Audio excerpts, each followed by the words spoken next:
Este programa é livre para todos os públicos. O Senhor esteja convosco. Ele está no meio de nós. Proclamação do Evangelho de Jesus Cristo segundo Marcos.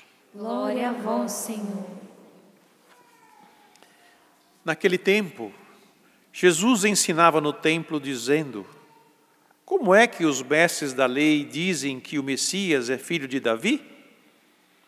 O próprio Davi, movido pelo Espírito Santo, falou: disse o Senhor ao meu Senhor: senta-te à minha direita, até que eu ponha teus inimigos debaixo dos teus pés. Portanto, o próprio Davi chama o Messias de Senhor. Como é que ele pode então ser seu filho? E uma grande multidão o escutava com prazer. Palavra da salvação. Glória a vós, Senhor. Que as palavras do Santo Evangelho perdoem os nossos pecados. Amém. A pergunta é: quem é Jesus? É o que Marcos, no seu Evangelho todo, provoca os ouvintes, fazendo perguntas, pondo questões, para que os interlocutores, os ouvintes, entendam e vejam, além das coisas, quem é Jesus. Como ele diz que os mestres da lei diziam que o Messias vinha da descendência de Davi. Quando fala da descendência de Davi, quer dizer que era neto ou bisneto de Davi. E Jesus, nós sabemos que é o Verbo feito carne. Ele será chamado Filho do Altíssimo. Que Davi, no seu tempo, vai, cheio do Espírito Santo, dizer: disse o Senhor ao meu Senhor: senta-te à minha direita, até que eu ponha os teus inimigos debaixo de teus pés. Se o próprio Davi diz que o Messias é o Senhor, como pode ser filho dele? E Jesus recebeu o título de filho de Davi por causa de José, que era da tribo de Davi. Mas ele não é da mesma descendência física de Davi. Porque o Messias é aquele enviado do Pai. Portanto, é o Filho de Deus. É esse olhar que tem que ter. Porque muitos pensam que os profetas, sejam da descendência, quer dizer, vindo da carne. E Jesus veio do céu, que assumiu a nossa carne, para justamente nos resgatar e nos levar de volta para Ele. Bendize a minha alma ao Senhor, é o que o Salmo canta. E nós precisamos de um olhar de fé.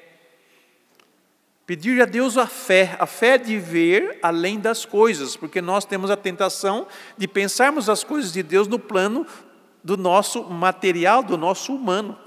Mas Deus transcende, Deus vai além. Por isso que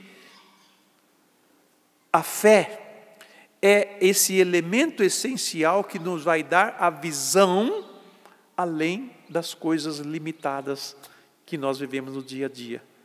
É ver a presença de Deus, enxergar a presença dEle, identificar a sua ação na nossa vida e naquilo que está ao nosso redor.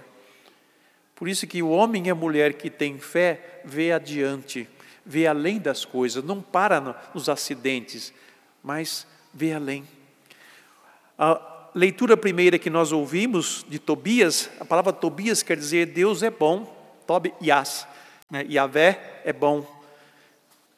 E essa história, que é bom vocês lerem também, a história de Tobias, para perceberem como que Deus intervém no coração daquele que crê, daquele que o busca sinceramente.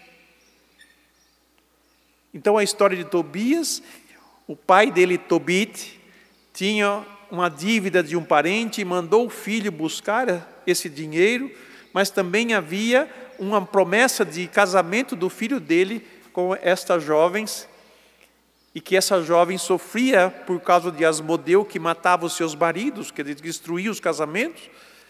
E o anjo Rafael, que é o anjo da cura, acompanha esse jovem e liberta esta mulher desse demônio e, portanto, eles se casam e formam esse novo casal.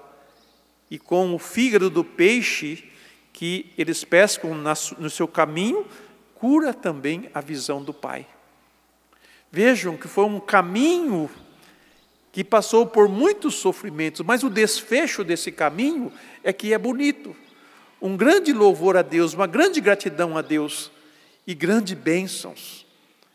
Porque o final de um caminho bem feito, que vamos dizer assim, o caminho perfeito, que é o caminho que foi bem feito, que foi vivido em todas as suas circunstâncias de facilidade e dificuldade, é que torna o final mais belo e mais bonito, como foi a vida de Anchieta. Não foi um caminho fácil para ele vir para o Brasil e morar nas matas junto com os índios, com os portugueses, e o trabalho dele como sacerdote, como missionário, foi muito intenso. Ele diz nas cartas dele que muitas vezes ele não conseguia nem dormir direito. E às vezes eles se sentiam na mesma situação dos que eles estavam atendendo, de quem precisava de assistência.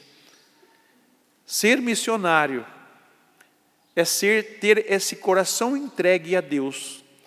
Em nenhum momento ele pensou em desistir, em parar, mas ao contrário.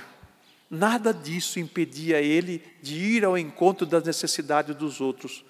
Por isso ele doou a sua vida, ele entregou a sua vida por causa da sua fé em Deus e da sua vocação missionária de anunciar o Evangelho aonde preciso for e salvar todos aqueles que estavam para ser salvos.